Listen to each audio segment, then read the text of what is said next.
It's been a while since I've talked to you guys live face-to-face on screen, hasn't it? It's well before SummerSlam weekend, I think.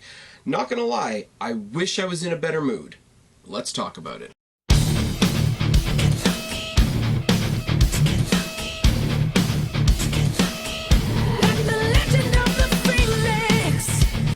What's going on, everybody? It's your buddy, it's your pal, Spassking for the YWC Reality Check here with your August 21st NXT review. And yes, it has been a while. I didn't even do an NXT review the week before SummerSlam. Thought we were going to be able to get up here and do a preview video. That didn't happen. Life gets in the way, as it obviously does. If you've been following me on social media, though, I was absolutely obnoxious giving you my highlights of SummerSlam weekend from not only Destiny Icons, which was fucking amazing, but also NXT TakeOver, the NXT taping, SummerSlam itself, Raw, SmackDown. SmackDown didn't sell out very well, so I got an upgrade from the 300s to the 100s. That was a nice little touch. I ran into former WWE referee Jimmy Corderas at the SmackDown taping. That was kind of cool, along with Nug Nargan. Got to meet a bunch of cool people at the Destiny show. That was really cool.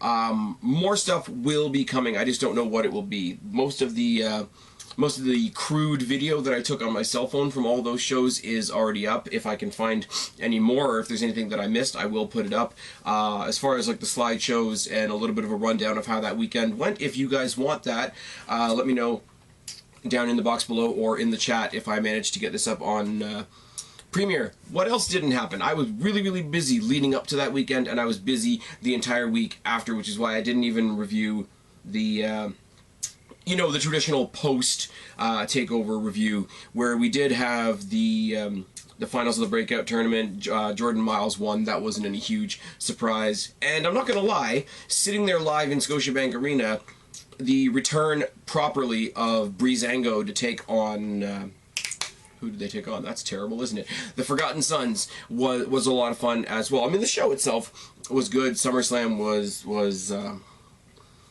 interesting. A couple of highlights for me were Natalya getting booed, and Johnny Gargano getting booed was weird. I mean, Adam Cole's over as fuck, but you figure that we more like. And I've watched it back. I've watched it since I've been home, and the sound doesn't really represent what the crowd was like, because it sounds a little more 50-50 than it was, if I can say that. Obviously, sitting there at SummerSlam where Kofi Kingston was facing Randy Orton. Everybody's sick of Randy Orton. Nobody wants to see Randy Orton. Randy Orton got cheered. Kofi Kingston got Kofi's stupid chants, and that was good, wasn't it? And then Raw happened, and among other things, oh, I should mention the Fiend. Coming back was a huge talk. Everybody's already talked it to death. I don't talk mainstream WWE on here very often, but the return of the Fiend, the debut, I will say it was weird for me to see the social media outpouring and freak out over the lantern, because from where I was sitting, I was if you can picture hard camera, I was at the very top right hand of what you would see on the hard cam side, so farthest corner from the entranceway. So I thought he just had his lantern. We did not see the face and the mouth and the whole fucking thing, but the remade music, that there was a moment, and it wasn't just me, it was the majority of the crowd, about 10-15 seconds into that intro music, where you realize not only is this brand new awesome entrance music, but they've redone his old music. So there's story there, there's some meaning to it, not just, hey, here's some cool music. But then, as I say, we got to Raw, and we got Sasha Banks back, didn't we?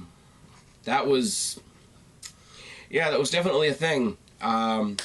Hoping to do some separate content on that very soon. Just a bit of a stinger. I mean, I know right now, reasonably at this point, with my luck of doing the Q&As and whatnot, if I tell you that I'm going to do content and you guys don't believe me at this point, I really don't blame you. But I'm really trying to get a separate piece together. My updated, I mean, you heard a while ago, me and Guapo did a piece on our thoughts on the Sasha Banks situation. Then I do hope to be doing another piece touching on the Sasha Banks issue later on with a co-host that has never been on the show before. So if we can work that out, it will be coming very soon. And yeah, if you're following this channel, none of it will surprise you, because Sasha Banks can fuck off.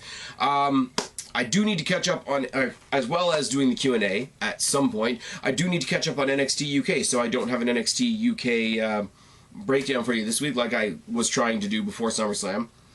I'm going to try to do a solo preview video. I'm sorry, I'm losing my words tonight because it's, as I said, I'm in a weird mood tonight, guys. I did enjoy tonight's show, but then we're going to talk about some other stuff that's just got me tweaked a little bit. So if I seem like I'm a bit all over the place, it's because I am legitimately frustrated and I've had a weird day. So I thank you for bearing with me.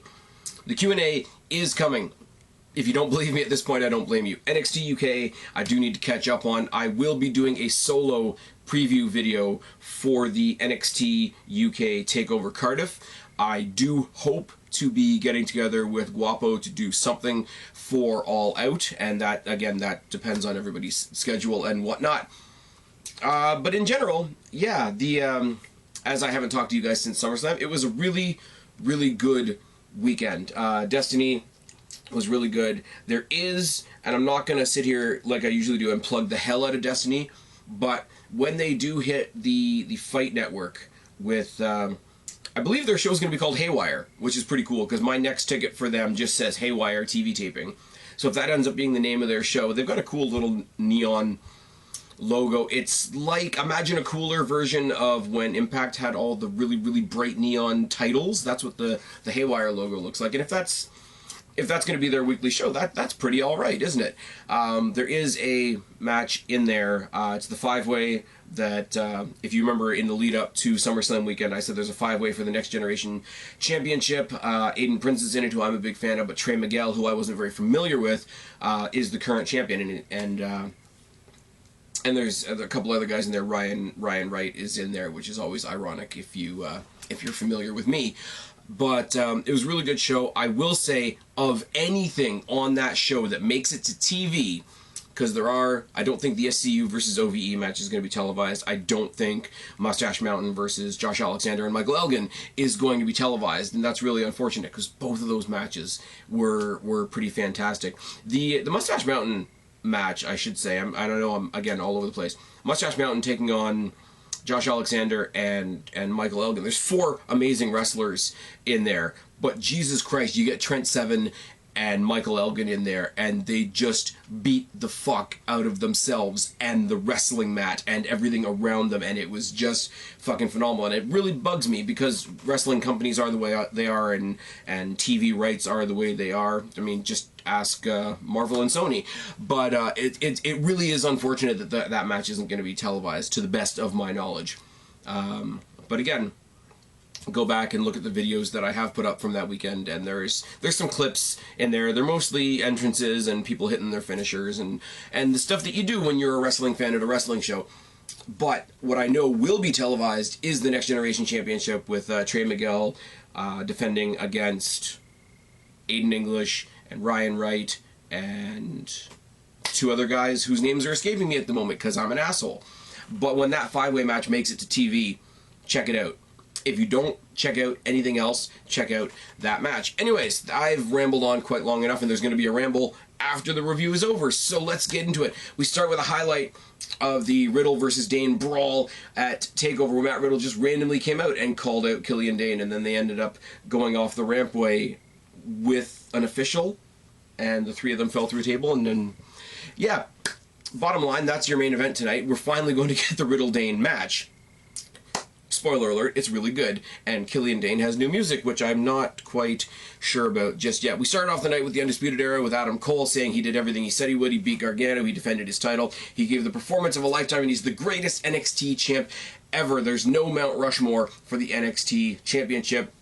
There's no Gargano, there's no Ciampa, there's no Nakamura, there's no Balor. I mean, Balor's on vacation now, and Nakamura is being managed by Sami Zayn. So why would you mention them? I have questions. I'm trying to stick to this, but there are questions in the ether. If you ever do a Mount Rushmore of NXT champions, it's going to be my face 4 times, which is great. And then Roderick Strong comes out and says, well, the rest of us, the 3 of us got screwed. Dream, you pinned Pete Dunne, you're on borrowed time.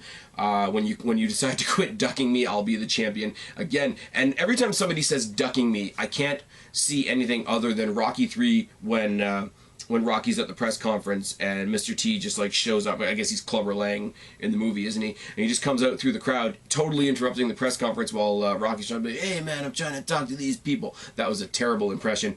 And he says, why don't you tell these fools why you've been ducking me? That's what I think of every time somebody says, hey, you've been ducking me. Anyways, when you quit ducking me, I'll be champion. And then O'Reilly and Fish play some footage that shows that the wrong guy was legal and the legal guy didn't get pinned, rah. And see, that's the thing too, being at a live show, because that's something that really gets helped by commentary and replays and all that sort of thing. And I didn't realize, because I haven't rewatched that part of the takeover. I'm not gonna lie. I watched the women's match again, and I watched the Cole Gargano insanity in the cage. Let's just talk about that for a second. But anyways, lost my train of thought once again, because as I said, it's that kind of night. Shows the video, shows the tag, shows the proof that the wrong man was pinned. We didn't lose to the Street Profits in Toronto, and he calls Regal a silly prat and tells him to fix the error. Cole gets back on the mic and says, we should all have gold, we all deserve it, we're 2 steps away from running this place, and NXT will be undisputed. They're walking up the rampway, and you think it's just going to be one of those nice, quiet, concise opening promos from NXT, because we always talk about the main roster and how they always start with a promo and then somebody else interrupts and somebody else interrupts and somebody else interrupts, and then you get a match and it's probably a best out of 5 falls 4-way crazy bullshit Raw match. But on NXT, you can just have this, where people just come out and say their piece and leave again. And that, it's a subtle difference. It's still not the greatest way to start a show, but it is a step up from what they do on the main roster, which is going to tie into what we talk about later on. But instead, they're almost all the way up the ramp, and Jordan Miles, winner of the Breakout tournament, comes out, just stands there, and he smiles at Adam Cole, and Adam Cole says, oh, I hope you're not cashing that in on me. He tells him he'd have better luck cashing it in on Shayna Baszler, which made me smile. Then he says, why don't you go to NXT UK or 205 Live? You can cash in on one of their champions, because they're just not on the undisputed Adam Cole level. And yeah, Jordan Miles picks Adam Cole anyway. He doesn't say anything. He goes to hand that I think I made a joke about it at the time. They didn't get a briefcase or anything that corny. They just got a contract in a folder with an NXT logo on it, and he points the contract at Adam Cole, and Adam Cole's like, well, all right. And he goes and he drops it. He drops the contract at Adam Cole's feet, which was a nice little touch, because it had the same impact as a mic drop, but you wouldn't have had a mic drop because he didn't say anything. So it was the next best thing, and because it's up on the rampway, it rattles a little bit when things hit the ground, but even more than when it was in the ring. If it was in the ring, it just would have fallen with a little bit of a thump, but it had that extra reverberation because it hit the rampway, and it's a nice, neat little touch that we're probably going to lose in NXT very shortly, are we not? We show Bronson Reed, who I really, really like, who I was voting for, or who I was cheering for, rather, in the Breakout tournament. Sorry, guys. He's doing an interview, and I don't really know what he says, because what I'm focusing on, and what I'm popping for, because I'm a loser, is the fact that the t-shirt he's wearing to train in is The Stranger. It's the cover art from the movie The Strangers. And actually, didn't realize this, but it's right here. It's not that cover art, it's all the killers and all that sort of thing. If you like really fucked up movies, check out The Strangers. But more so, I'm going to say check out The Strangers so that you can then see the sequel, Strangers Prey at Night. Because it's really good and has one of the best killings in a pool scene that you will ever see in any movie ever. But whatever he's saying, Shane Thorne interrupts him. They're both from Australia. They challenge each other, rah. In the background, you hear Nigel McGuinness, and he's given, I don't know if he's given it or whether it's just been branded that way, but Bronson Reed has been given the nickname Ozzilla, which is a little awkward, but I do kind of like it. The next match up is Mansoor and Damian Priest. 2 guys I really like. I like Mansoor. I really, really do. I think he's a lot of fun. Damian Priest is a total package already. He's good in the ring, big guy, powerful guy, agile as fuck. He's got a great gimmick. Every time I see him do the entrance with the bow and arrow and whatnot, and he lights everything up, makes me think of the Crow, and not the way that Sting made you think of the Crow because he's got the black and white face paint, whatever, but the aura that sort of surrounds him and the sort of creepy but yet still confident but yet still a little bit rock star vibe of Eric Draven from the first Crow movie before they all went to shit. And obviously the Archer thing reminds me of when he does the outline of the actual Crow in lighter fluid in the movie. It's all good. Nigel McGuinness reminds us of Mansoor's Saudi Arabian Battle Royal win, which I'm sure goes to mixed reaction. But I thought that was cool. I said it at the time, and I'll say it again now. You can say whatever you want about the Saudi Arabia show, but that's the only time that kid is ever going to have a hometown victory. Trish Stratus didn't win at SummerSlam, but if she had, she would have gotten to have a hometown pay-per-view victory. That, at the Saudi Arabia show, is the only time Mansoor is ever going to get a hometown pay-per-view victory. So you know what? I gotta give it to him, and he's good. And the great thing about that Battle Royal is I didn't realize he was in it until we were down to like the last 6 people. As I say, Damian Priest's intro is still awesome. Kind of reminds me of The Crow. And we move on. Collar double tie in a shoving match. Mansoor does this really cool thing, and it's you can trip somebody, or you can trip somebody and you can put some stink on it. Mansoor goes up to the top rope, and not only does he sweep his leg so that he falls off the rope, he does it at such an angle that when he slips off the rope, he also cracks the back of his head off the turnbuckle. It's a nice little, I know it's a cliche, but it's a nice little 1-2 punch. Boot by Priest and clubs to the back forearms by Mansoor, and a blast elbow by Priest. It was basically like, you're going to hit me with a forearm, I'm going to kill you with a forearm. It was a much more intense version of what you guys know that I love, which is the anything you can do, I can do better storyline, because it was absolutely true. Surprise small package by Mansoor, gets a 2-count dropkick by Mansoor and a pump kick. A choke by Priest gets reversed into an enziguri. Suicide flip dive by Mansoor to the outside and an inverted sliced Brett. Lariat by Priest and a tossing Razor's Edge. Had him up in the Razor's Edge position, but then just tossed him like he was a piece of fucking trash. I was gonna say paper, but paper would float. And yeah, it's that kind of night, guys. I'm sorry. He hits the Reckoning and Priest gets the win. You never really thought that Mansoor was going to get the win, but you had, like I say, especially with the surprise small package, you had a couple neat little hope spots in here. Mansoor's good. I think right now they're treating him as sort of the good hand to get the big packages like Damian Priest over, like the ones that are complete products, I guess you could say. Like the Damian Priest gimmick has been fully formed and fully fleshed out, and they're trying to make him a force. They're not really doing that with Mansoor right now, but they are putting him in matches where they remind us that he's, like I say, a good solid hand. He is the next iteration of the Dolph Ziggler, Cesaro, Tyler Breeze, sort of that ilk of wrestler. Next, we got Mia Yim, who should be, I'm sorry, I like Shayna Baszler, but should be the women's champion right now, and she's downgraded to facing Vanessa Bourne for reasons. Boot by Bourne and a side headlock, and it's reversed by Yim. Shot to the throat by Yim and a Samoan drop by Bourne. Aaliyah distracts from the outside, but a mudhole stomp to the back by Bourne, and they do, oh, this is lame. This would be funny if I liked Vanessa Bourne. But the Vanessa Bourne Aaliyah thing bugs me on a lot of levels. It bugs me because their gimmick is just cringy. It bugs me because this gimmick is going to drag down somebody who I actually like in Aaliyah. But the higher and lowers thing, she's got her tied up in the ropes. Aaliyah hands her a sticker to put on Mia Yim's ass that says lower.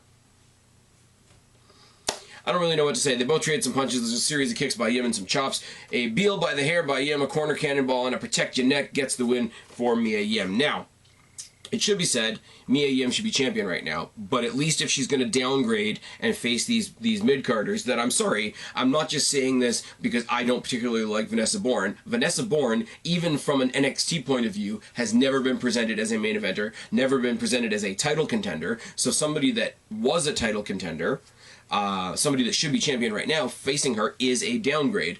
Bianca Belair, who hasn't been champion either, who I really didn't like being in the title position, but she was been there and she was presented as belonging there. I would even say this about Bianca Belair if she was coming down to face Vanessa Bourne, just because once you go up, coming down is noticeable. Now, if the main roster was great and if NXT was a true developmental, people would say the same thing there. You know, you've gone up to the big time. Why are you going back down to the minor leagues? Now, NXT is where everybody wants to be, so that analogy really doesn't work. But I hope you get what I mean. You think it's over, Mia Yim celebrating the win in the ring, and Baszler comes out, and Baszler tells her she's a badass, and she took her to places she's never been, and then she says, I can tell you've been places, and you had to go to places that you've never been. I don't think we need to be enemies. We can be allies. And she says this thing. She's basically, she's trying to recruit, she's trying to recruit Mia Yim to be part of the NXT Four Horsewomen. I guess they can't have, well, they wouldn't have Ronda Rousey in NXT anyway, but they definitely can't have Ronda Rousey right now. Have you seen the news about her finger? She was doing some show in Mexico. She slammed a boat door on her finger and had to have it reattached, and it only has 50% mobility now. It's disgusting. Thank you for that what culture, by the way. But she's basically trying to recruit her into, I guess, the Three Horsewomen, and she's got Jessamine Duke on one side of the ring, Marina Shafir on the other side, I think. Tells her that NXT and wrestling in general is a cold, hard world, but it's nice and warm. You need to come hang out under the dragon's wing. And I don't know that Shayna Baszler's ever been referred to as the dragon. I really don't. If she has, somebody please tell me down in the box below. It's one of those. But obviously, Mia Yim's response to that is to attack one of the girls on the outside. 3-on-1 beatdown, and that's the end of that. Now, I do know a few spoilers. I do know what's coming up next for Shayna Baszler. I'm very excited about it. I'm not going to give any spoilers right now because reasons. Next week, we're going to get another round of Dominik Dijakovic versus Keith Lee. And I'm not going to lie, I like Keith Lee. Dominik Dijakovic, I'm kind of meh on. And I never need to see these guys fight again. Like, ever. It's watching them fight is kind of like when they kept on trying to make Kane seem like a giant by fighting Mark Henry. And I'm not saying that for the parallels that you guys all think I'm saying it for. Bronson Reed versus Shane Thorne, speaking of tall versus wide, I guess. I like Bronson Reed. I shouldn't say shit like that. Kicks to the leg by Thorne to start, but then he bails out when he realizes that those kicks are not working. Front slam by Reed, sitting on the back. He slams Reed down, and the big fucker that Bronson... I love watching... Bronson Reed is really fun in the ring. Bronson Reed is, I think, the response that WWE wants from me when they send Lars Sullivan out there to destroy people, or when they send Braun Strowman out there to throw around a couple luchadors or whatever. Bronson Reed just slams him down and just sits on his back and lets Shane Thorne do the best impression of a turtle with no shell, just sort of flailing around. I don't know what this is supposed to do. I don't know why I'm doing that. Reed works the arm and there's mud hole by Thorne. There's a pop up. I cannot read my own writing to save. That does not even say what I wanted it to say. But there's a pop-up Batista bomb in midair by Reed and a boot in the corner. Rake of the eyes by Thorne. A chop block and some forearms. Chops by Reed. A drop kick and a leg lariat by Thorne. Cannonball by Thorne. And it is at this point in the night where I pose a question to all of you guys. As much as I love it, is the cannonball the next move? Forever.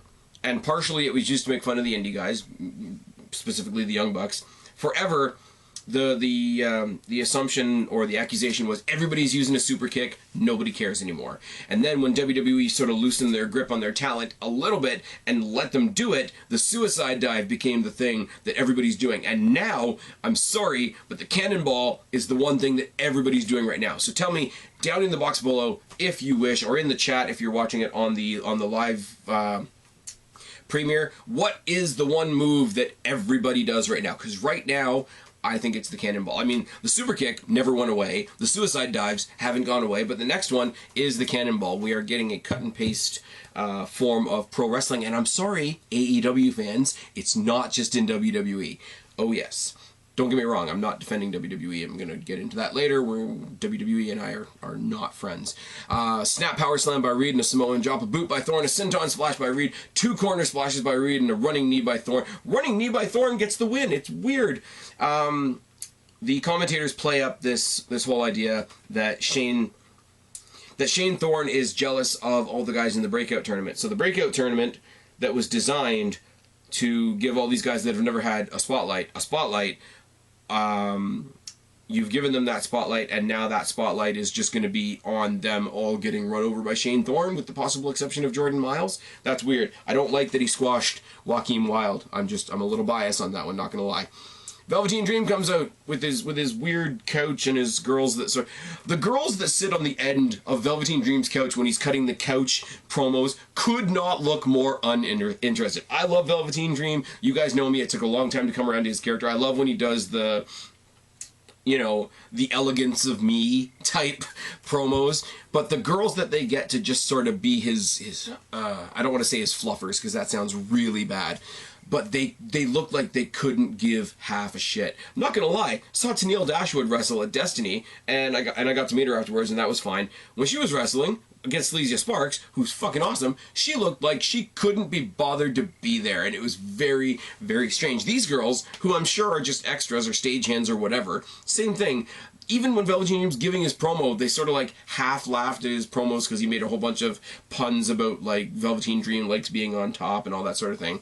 But he comes out and he does a mock-up of the old MasterCard commercials, and he says, Velveteen Dream shirt, $30, Velveteen Dream shades, $10, going to take over and defending your title against the UK's own Pete Dunne, priceless. I'm like, that's cool, that's cool. Now, Roderick Strong, the light is shining directly on you, but you better give me an experience that I've never had before, or the next thing you know, dream over. And the thing is, he did the dream over, and it used to be really cool when he used to do the dream over and he would snap and the lights would go out. I mean, I'm not trying to make a Thanos reference there, but it was just cool. Like, it's again, like I said about Jordan Miles earlier, it was sort of like a mic drop type of thing. Now when he snaps his fingers, it just puts his music on. And I don't think that's as climactic of a way to end your promo as the total, like, lights out thing.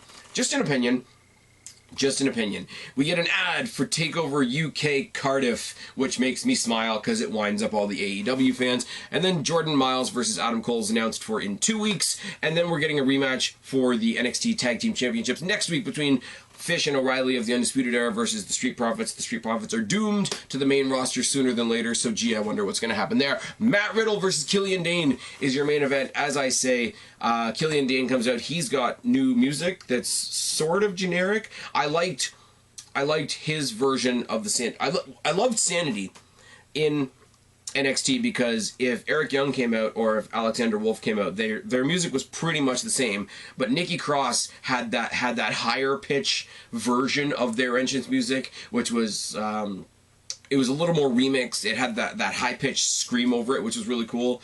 And the version that they remixed for Killian Dane that had a little bit more of a Celtic feel, obviously, and for good reason, was really, really cool too, because it went from being like this really light melodic thing back into that grinding, I don't know what you say, like that grinding chord, that grinding pattern, whatever it was. I don't think you needed to leave that, because Nikki Cross still uses her version of the Sanity music. And I don't know, and Eric Young never has a match on the main roster, so we don't know what his music is, and Alexander Wolf is over with Imperium, and I hands up if you miss Sanity. 1 in the chat if you miss Sanity. Matt Riddle versus Killian Dane. Backshot by Riddle to start the match. He comes out of the crowd while Dane is waiting for him to come out on the rampway. Body shots in the corner. Chops and forearms by Riddle. A Superman forearm off the steps by Riddle. Running crossbody by Dane and some body shots and a mudhole stomp. The Irish whip by Dane and a vertical suplex. Kneeling abdominal stretch by Dane, rake in the face. All of this, everything Killian Dane does pretty much, except for the odd time that he like stops to just like grab him by the face or rake the eyes, whatever. Everything else is working over the ribs because he's got the ribs all taped up from when they went through the table. They're telling a story. It's good. Boots to the midsection by Dane, as I said. Standing, what the fuck is that? Again, my writing is absolutely terrible. What happened was he booted him in the midsection and then he just stood on his ribcage. The commentary did a really good job, as if it's not already obvious, just reminding you the size difference between Killian Dane and Matt Riddle. But at the same time, Killian Dane, in the time that he was gone, got himself pretty fucking cut compared to what he used to be. I guess he was on the Bray Wyatt Fiend plan. Cradle Brainbuster by Riddle on Killian Dane was pretty amazing. Both men trade some shots. An exploder suplex by Riddle, equally as impressive, followed by a running senton. Deadlift German suplex by Riddle. And Riddle's just crazy. It is what it is. Low drop kick by Dane and a corner cannonball. Senton by Dane is countered into the bro mission. Riddle comes back with a GTS, a powerbomb, and a knee strike, all in quick succession, which was nice for a near fall. Riddle eats the post and falls out of the ring. Dane eats the steps on the outside, but then Riddle eats the steps face first, and I don't mean he just ran into them like Dane did. Dane tried to give him sort of a back body drop, but it didn't work all the way, and he landed on his face, and it looked like a botch. I don't want to say it was a botch because I like both these guys, but it looked like it could have been a botch. It looked like Riddle sort of adjusted mid-air because the flip portion of the back body drop just didn't happen. Senton on the steps by Dane and a splash off the apron, but then he gets him back in the ring and hits him with not one, not two, but 3 Vader bombs for the win. And if you see the quick cut away, it's because the camera was on Matt Riddle's face, and Matt Riddle, kayfabe or not, was spitting up blood, which is you know, always good. This was a really cool match. I don't know. I mean, obviously they gave Dane the win, so they're trying to make him look strong. I don't know who they're trying to put over here, because I don't see them putting Killian Dane necessarily into the NXT title picture right away. Killian Dane versus Adam Cole, I wouldn't mind it. I think it would be a good match, but I don't think it's something that WWE has on their radar right now. I imagine you could put Killian Dane. Killian Dane is somebody that I would love to see, if not go to NXT UK, at least do some crossover, because we know they always cross over a little bit. I mean, Drew Gulak has done some guest spots on NXT, and I like Drew Gulak on NXT better than I like him on 205, because guess what? I don't watch 205 Live, and if you listen to the rumors, 205 Live might be dead soon, so that's another story altogether. But he came over to NXT, had some great matches with the likes of Matt Riddle and Kushida, etc. Took himself a little bit more seriously, a lot less gimmicky, even though he still had that, like, breaking news weird music that he's got. It's the same music that he had when he had the protester gimmick, and it just doesn't quite fit. Now, you take somebody like Killian Dane, send him over to NXT UK, have him brawl the fuck out of somebody like a Joe Coffey or a Wolfgang, or, oh my Christ, Killian Dane versus, what the fuck is his name? Dave Mastiff. That's a match I would want to see. That's a match you could throw on the UK takeover with not even any story behind it. Just, by the way, Killian Dane's dropping by for our pay-per-view. We're going to put him up against Dave Mastiff, and they're going to kill each other. It's going to be the Trent Seven, Michael Elgin situation that I mentioned earlier. Now, that's the end of the show. That's not the end of this video, though. Because I got to put my... Okay, even though this is the gimmick hat right now, I got to put on my Canadian hat for a second here, and I got to talk about this love-hate relationship that Canadians right now, as of this week, have with NXT and with WWE and a lot of the choices they've made in the past little while. Now, first of all, I'll start with the good shit. There were apparently Canadian WWE tryouts taking place over the course of SummerSlam weekend, which is great. They're scouting new talent. They're up here. They're in the area. They might as well scout for talent. That's wonderful. There was a rumor a while ago that they were going to do a Canadian tournament, which I thought was a bit strange, but I thought, hey, you know what? It's something a little different. You know, the friends up north and all that sort of thing. Because NXT proper, like NXT that we're talking about tonight, is NXT US by default. They have stars from all over, don't get me wrong. But as soon as you say, this is NXT, but then this is NXT UK, so you got NXT UK over here, this becomes NXT US by default, or NXT North America, or however you want to say it. Now, the rumor is, after these talent scouting sessions and possibly this tournament coming up, there is a whisper of I've called it a whisper of a rumor, that we're actually going to get an NXT Canada brand, which gets my attention. And then I got, I don't have it up on the screen obviously right now. It's not something I can just put right here. But I will, if I remember, put the link in the description down below from a website called In Saga, which is like a City of Mississauga newsletter type thing. For those of you that don't know, if you're familiar with where Toronto is, I live in Brampton. Mississauga is sort of like the big city between us and Toronto. That's the way I can explain it with my really, really shitty geography. Mississauga is where I go for the Destiny shows. Destiny is really the only indie I've ever been to, but from what I've been told from the people that are more familiar with the indie scene around here, between Mississauga and Toronto, distance-wise, there's about 20 Canadian indies. That's just what I've been told. That could be total hogwash, as they say. But it's a bit of a hotbed, for sure. Toronto is one of the biggest, most famous, most well-known Canadian cities. If you don't know anything else about Canada, you know there's Toronto. Like, that's the thing. Toronto's referred to as our New York. I don't know how accurate that is. Americans will have to tell me how accurate that is. But Mississauga is where Destiny is. Mississauga is where all the shows that I tell you guys about is. And the rumor, the whisper of the rumor, is that if there is an NXT Canada, the hub could be here in Mississauga. And the article goes on to mention the fact that Destiny is associated with Anthony Corelli, a.k.a. Santino Marella, who has a great relationship with WWE, being a former superstar there, etc. And there's a little bit of speculation, a little bit of trying to put two and two together that may or may not be there. Now, that is really awesome in theory. Also, it's really kind of funny because Destiny is where everybody meets. You got former WWE stars that come to Destiny. You've got current NXT UK guys that come there. You've got Impact guys that come there. You've got ROH guys that come there. You've got AEW guys that come there. As I mentioned, we had SCU on there for the last show that I was just at. That could be really cool. And I read that, and I got really, really excited. It might be a little more brushed off like NXT UK is, only in the sense that everybody that has the WWE network watches NXT, pretty much.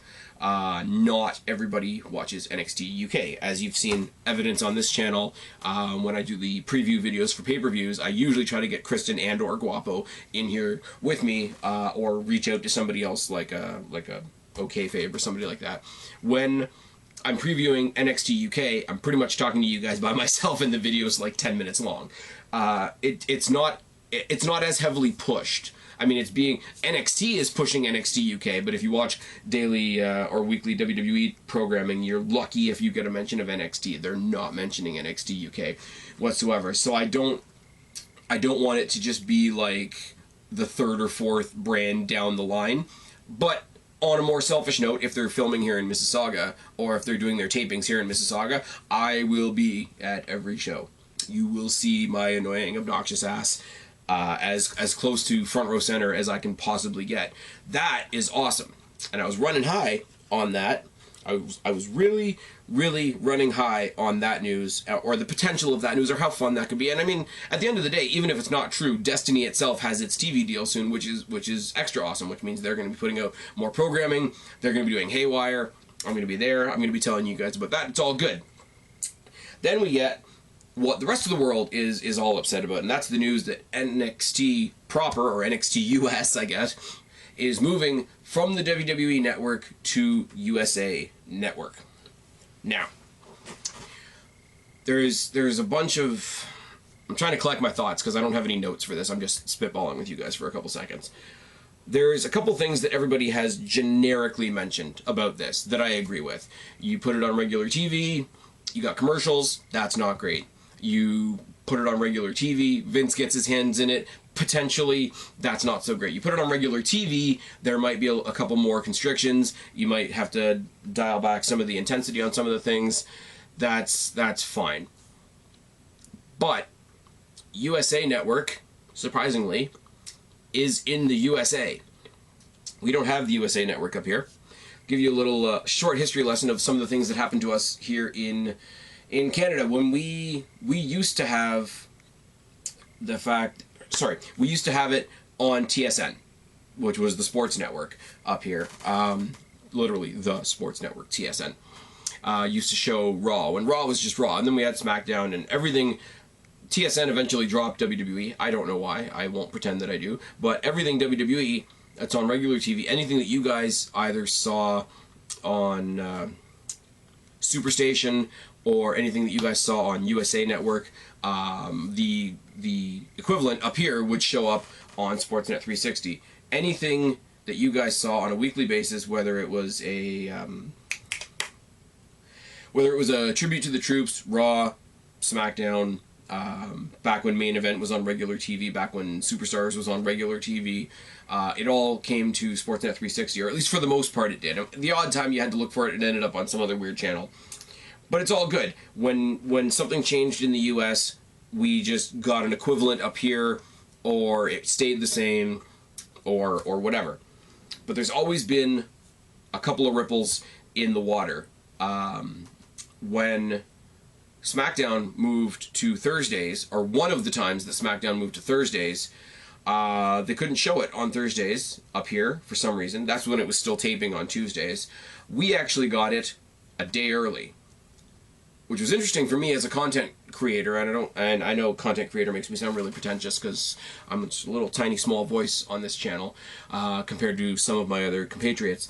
It was weird for me because it taped on Tuesday. We saw it on Wednesday, and you guys and most of the rest of the world, if you guys are in the States, saw it on Thursday because that was the day that it aired. It meant that I got a really hard time if I put up a review, because the review would be considered a day early for everybody else. It would be considered spoilers. It meant that I couldn't really live tweet or you know, talk about it on Facebook. I mean, I could, but it would piss people off and I'd be screwing them over, and I don't want to do that either. It was just weird. And then eventually, when we did catch up with the States and we did put it on Thursday like the rest of it was, they, Sportsnet 360 did their own little WWE pre-show for it, which obviously didn't happen in the States because it was hosted by the Sportsnet 360 people, one of whom was former referee Jimmy Corderas. Renee Young was on there before she hooked up with WWE when she was known as Renee Paquette. Nug Nargan was on there. Even Anthony Corelli has been on there a little bit. They've changed it up now. They do it a little bit differently now. But it was weird because you guys would start watching it at 9 o'clock in the States, or I guess anywhere else in the world, and we would be on a 15-minute time delay. So whereas before I couldn't tweet anything, now I couldn't go online or else things would all be spoiled for me 15 minutes. So it's always been this little delayed shuffle for us here in Canada. And I'm not playing poor me. I'm just telling you guys how it is. It's always been this sort of delayed shuffle between WWE does something, they do it in America or the States, or they do it wherever they're doing it, and then we get sort of what does that mean on the tail end. But we always got it. We always got it. It might have been a day early, it might have been 15 minutes late, it might have been co-opted, because a lot of the stuff that ends up on Sportsnet 360 as well, if there's a particularly important game of something, we would have to go, and I would literally have to pull this bad boy out and watch it on my tablet, because they would say, well, we've got, Sportsnet has like a bazillion channels, but we can't put wrestling on any of them, so we'll just send you to the website and you can watch it there. It's a very weird shuffle. So what I mean by that is, okay, when I hear NXT, it's being expanded to 2 hours, everybody's freaking out about the 2 hours, things are going to be overexposed, we're going to have to deal with commercials, Vince is going to fuck it up, etc., etc., etc., it's going to be all toned down, it's not going to be the same NXT that we know, and the concerns that the whole world have about it, I'm like, okay, that might be cool, but you guys know me, I'm the eternal optimist, either it's going to be really good or it'll be bad and I'll laugh at it. Couldn't do that in this case, because to date, as far as I can tell, looking up things on Sportsnet 360, looking up things on TSN, looking up every Canadian dirt sheet I can find, WWE does not have a TV home for NXT. WWE does not have, at this point, unless something is broken in the past 24 hours, does not have a TV home for NXT when it moves to TV in 4 weeks. So that's kind of fucked. Okay. So I figure, okay, maybe it's still on the network. Maybe they're going to do a dual thing between USA and WWE Network, because the people that don't have the network are going to watch it on USA and it's going to get more eyes on it, and that's great. And the people that have the network can still watch it on the network because, hey, that's right. Read one of the articles and it says, we don't have any TV deals in Canada just yet, but don't worry, you can still catch it on the network. The next day. 24 hours later. Now that's fine, and it's not the matter of the time. It's not the matter of the shifting and the looking and the searching and the finding, because as I said, as I've tried to lay out for you guys, that part of it happens every single time. What bothers me concretely, what bothers me in theory, what bothers me in principle, is that the people. And somebody came at me, and it's like, well, it's not free because we all pay for cable. And I said, well, so do I. So I'm paying twice if I want to get the WWE network. But the people that are giving WWE the money for the WWE network are waiting a day. The people that are not giving WWE their money for the WWE Network to watch NXT are getting it on time. So those of us that have the WWE Network, or at least those of us in Canada, the ones of us that are paying to wait. And that's fucking bullshit. And I've had people come out of the woodwork and say, you know what, well, they had to get the USA thing first, and the rest of it will fall into place sometime later on. Okay, well, sometime later on is a long fucking time. We waited about 1.5 years to get the WWE Network after you guys got it. I know it was a sense of getting all the bugs out of it, and I guess I missed out on all the times in the startup of the WWE Network where they had all the bugs, all the service interruptions, all the buffering, and all that kind of thing. But here's the thing as well. Remember, I don't know how it is in the rest of the world. I know in the States it's an app, it's on your phone, it's on your tablet, your computer, your PS4, your Xbox, etc., etc., etc. It's a straight up TV channel here in Canada.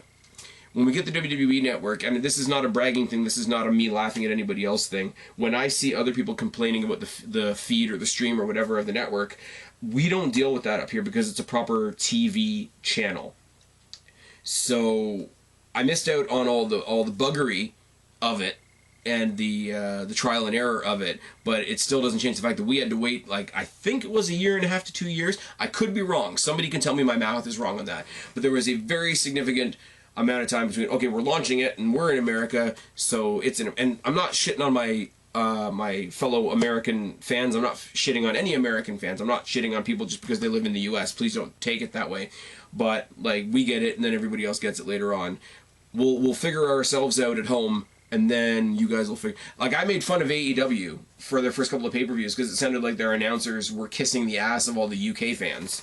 But that's better than, like, I've got my own house in order, everybody else can fuck off.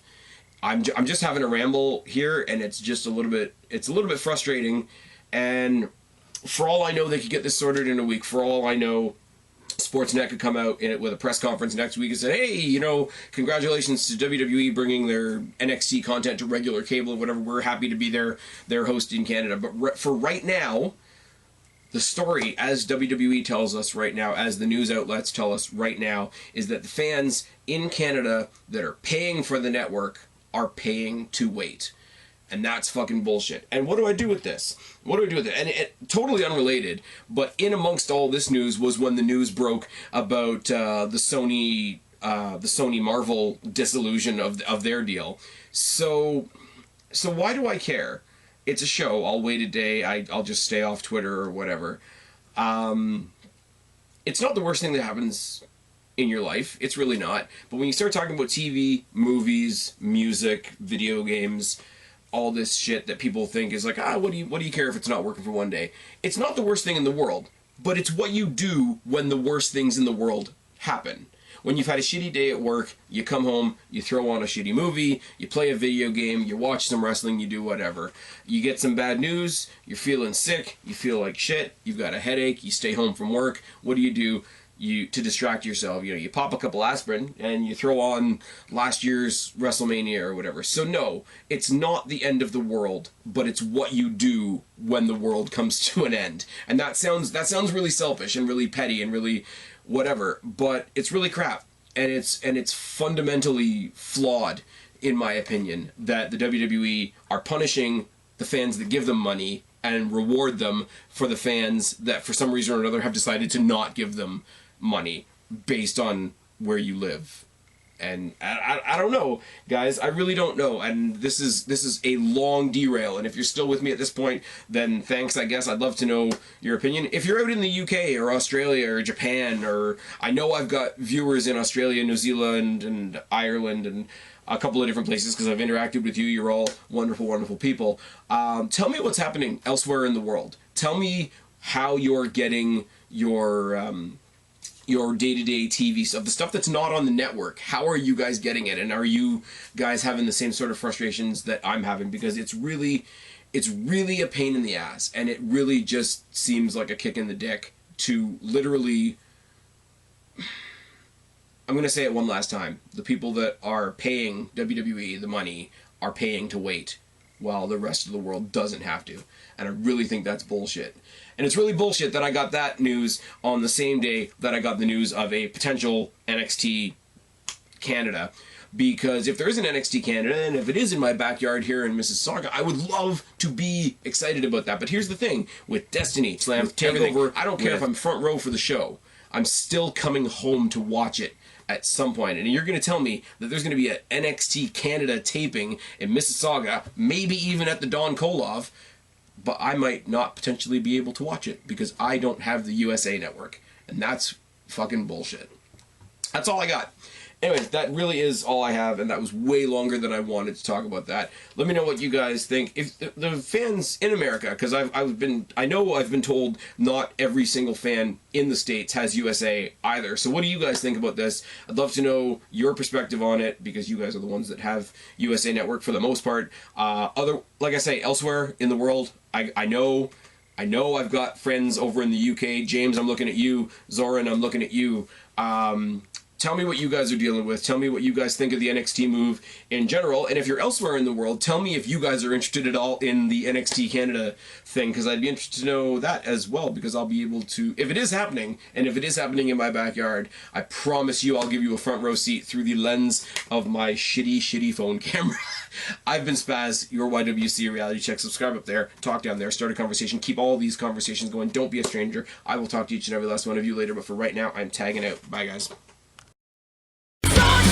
You're a freak like me, don't apologize. They can't hold you down, you were born to rise. It's our time now to come out.